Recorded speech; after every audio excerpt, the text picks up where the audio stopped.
Everyone, welcome back to the channel. आज है day 4 मेरे चैलेंज का। तो सबसे पहले मैंने इसको टिक करा और उसके बाद मुझे बनानी थी टू डू लिस्ट।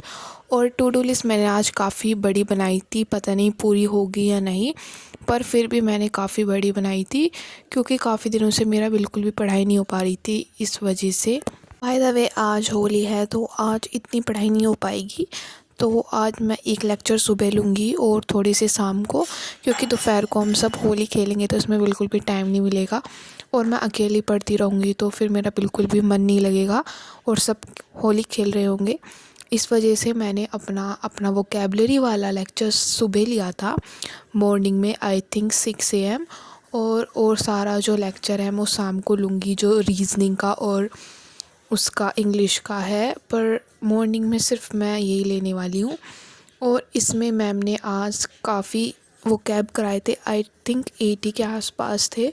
तो मैंने इसके नोट्स को नोट डाउन करा और बाद में एक बार रिवाइज़ भी कर लिया था।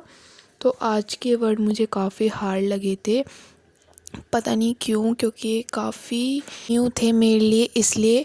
और उसके बाद मैंने लिया था इंग्लिश का टेस्ट। तो इसमें मैंने 65 क्वेश्चन 2 बार करे थे सॉल्व, मतलब एक बार 65 करे थे, उसके बाद मैंने दूसरा लेक्चर देखा और दोबारा से 65 क्वेश्चन सॉल्व करे।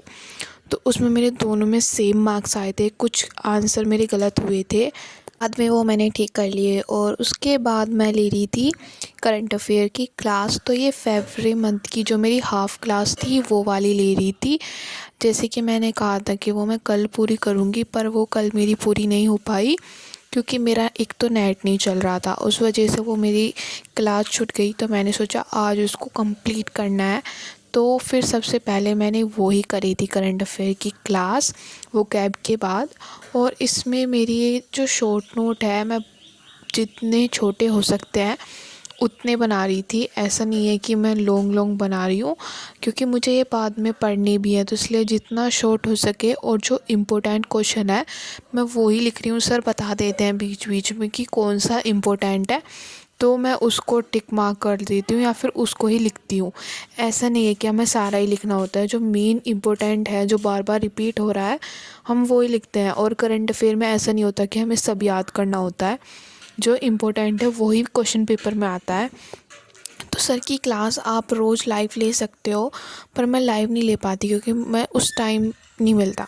के बाद ली थी मैंने रीजनिंग की क्लास और इसमें आज का टॉपिक था वेन डायग्राम।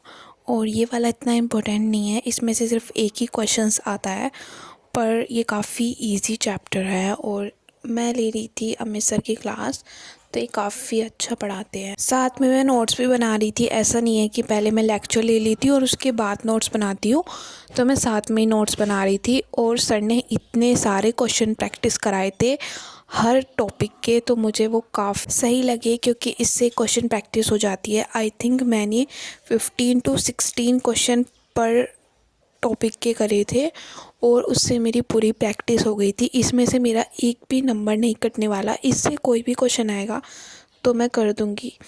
तो रीजनिंग का मेरा इतना सिलेबस नहीं रह रहा, आई थिंक 7 to 8 टॉपिक मेरे रह रहे हैं, उसके बाद मेरा रीजनिंग का सिलेबस कंप्लीट हो जाएगा। फिर मैं PYQ ही सॉल्व करूँगी। और अभी मैं बुक भी नहीं ख़रीदी, तो मुझे बुक भी ख़रीदनी है प्रैक्टिस के लिए। पर मुझे यूट्यूब पे और जो गूगल पे काफ़ी सारे मॉक मिल जाते हैं फ्री के, तो मुझे नहीं लगता कि मुझे बुक की ज़रूरत पड़ेगी, पर बाद में कोई ज़रूरत पड़ी तो मैं उसे ज़रूर ख़रीदूँगी। तो आज की वीडियो में बस इतना ही, मिलते हैं कल, bye bye, thanks for watching.